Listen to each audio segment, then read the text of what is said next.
Paris, le 18 février 2012. Ce matin-là, Nicolas Sarkozy arrive à pied, rue de la Convention.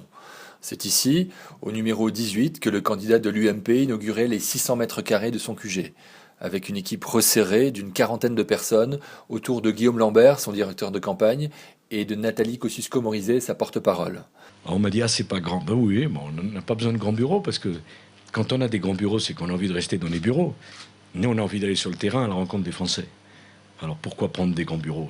Ça n'aurait pas de sens. Nous n'avons pas obtenu l'autorisation de tourner dans ce local sobre et fonctionnel loué dans le 15e arrondissement.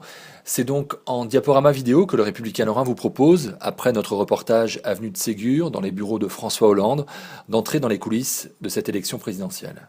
Centre nerveux de sa campagne qui l'a emmené au deuxième tour, le dimanche 6 mai, face aux représentants de la gauche, Nicolas Sarkozy l'a voulu ouvert et sans protocole. La porte d'entrée est encadrée par l'affiche de campagne sur laquelle se détache son slogan « La France forte ». Au rez-de-chaussée ont été installées la cellule internet, une douzaine de personnes gérant le site et les réseaux sociaux, le bureau et la salle de presse. Les murs blancs contrastent avec les portes bleues sur lesquelles se dessine le hashtag NS2012 pour suivre le vainqueur de la présidentielle 2007 sur Twitter. On y croise le responsable de la communication, Franck Louvrier, ou Emmanuel Mignon en charge du projet. La décoration est épurée, le mobilier minimaliste dans les tons clairs. Un large escalier tournant permet d'accéder au premier étage où se trouve une salle de réunion d'une vingtaine de places, ainsi que les bureaux de Nathalie Kosciusko-Morizet et de Guillaume Lambert.